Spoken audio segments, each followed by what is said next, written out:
काल होती विश्वकर्मा पूजा। ही आसाममध्येच नाही तर नॉर्थमधल्या बऱ्याचशा भागांमध्ये ही पूजा केली जाते।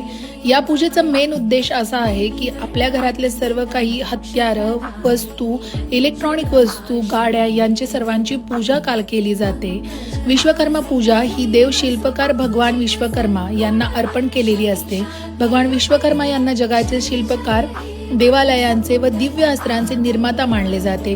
ही पूजा कन्या संक्रांतीला सप्टेंबरमध्ये केली जाते। कामाच्या ठिकाणी स्वच्छता करून फुले, फळे, प्रसाद अर्पण केला जातात। उद्दिष्ट असते की कामाची प्रगती, कौशल्य वृद्धी व अपघातांपासून आपलं संरक्षण व्हावं। या दिवशी सूर्य कन्या राशीत प्रवेश करतो आणि तेच विश्वकर्मा पूजेचं खास महत्त्व मानलं जातं। ज्या प्रकारे आपण दसऱ्याला पूजन करतो आपल्या इथे सर्व हत्यारांचं, वस्तूंचं, गाड्यांचं, त्याच प्रकारची ही एक पूजा आहे। आसाममध्ये 17 सप्टेंबरला केल्या जाणाऱ्या ह्या विश्वकर्मा पूजेचं महत्त्व आपल्या इथल्या दसऱ्याच्या सणा इतकंच आहे। या दिवशी विश्वकर्मा भगवानची पूजा केली जाते। काही ठिकाणी मूर्ती उभारली जाते, काही ठिकाणी फोटोची पूजा केली जाते। साधारणतः घरामध्ये फोटोचीच पूजा केली जाते। त्यांना नारळ, फुलं, केळीचं पान आणि खाऊचे पानं वाहले जातात। फुलांचा हार घातला जातो, व्यवस्थित पूजा केली जाते। पाहायला गेलं तर सर्व ठिकाणच्या पूजेचं महत्त्व एकच आहे, फक्त पद्धती वेगळ्या आहेत। त्या ठिकाणी ज्या गोष्टी अवेलेबल असतात, खाण्यापिण्यामध्ये रोजच्या ज्या गोष्टी येतात त्याचा नैवेद्य तिथे महत्त्वाचा असतो, त्या गोष्टी तिथे देवासमोर मांडणं महत्त्वाचं असतं। यांनी केळीच्या पानाला खूप सुंदर असं कट केलं आणि मग त्याच्यामध्ये नैवेद्य मांडायला सुरुवात केली।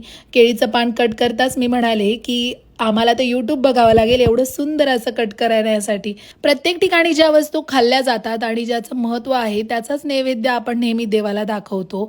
यांनी चणे आणि मसूरची डाळ रात्रीच भिजू घातली होती। सकाळी उठल्यावरती त्याला स्वच्छ असं 3 ते 4 पाण्याने धुवून घेतलं। त्यानंतर तांदूळ पसरवून घेतले, देवालाही तांदूळ वाहिले आणि प्रसाद ठेवायला त्यांनी सुरुवात केली। त्याची पण एक पद्धत आहे। सुरुवातीला त्यांनी 5 मुठी भरून हे भिजवलेले चणे ठेवले। त्यानंतर 5 मुठी भरून त्यांनी ती भिजवलेली मसूरची डाळ ठेवली।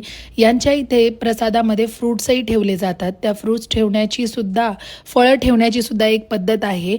सर्वात पहिले त्यांनी फळांमध्ये ठेवायला सुरुवात केली केळं, पण त्या भैयांनी ते केळ उलटं ठेवलं। त्यांच्या आईंनी त्यांना समजून सांगितलं केळाची देठाची साईड ही नेहमी मागच्या बाजूला आली पाहिजे आणि वरच्या साईडला जे ओपन तोंड आहे ते गेलं पाहिजे। तर त्यानंतर त्यांनी ते व्यवस्थित ठेवलं। फ्रूट्सही त्यांनी अगदी व्यवस्थित पद्धतीने अरेंज केले होते। देवाला हा पूर्ण नैवेद्य मला बघायलाही खूप सुंदर वाटत होता। त्यांनी केळीच्याच पानांनी त्याला झाकलं आणि ह्याही केळीच्या पानावरती त्यांनी खूप छान असं डेकोरेशन केलेलं होतं। देवाला पानाचा विडा हा कंपल्सरी इथे ठेवलाच जातो।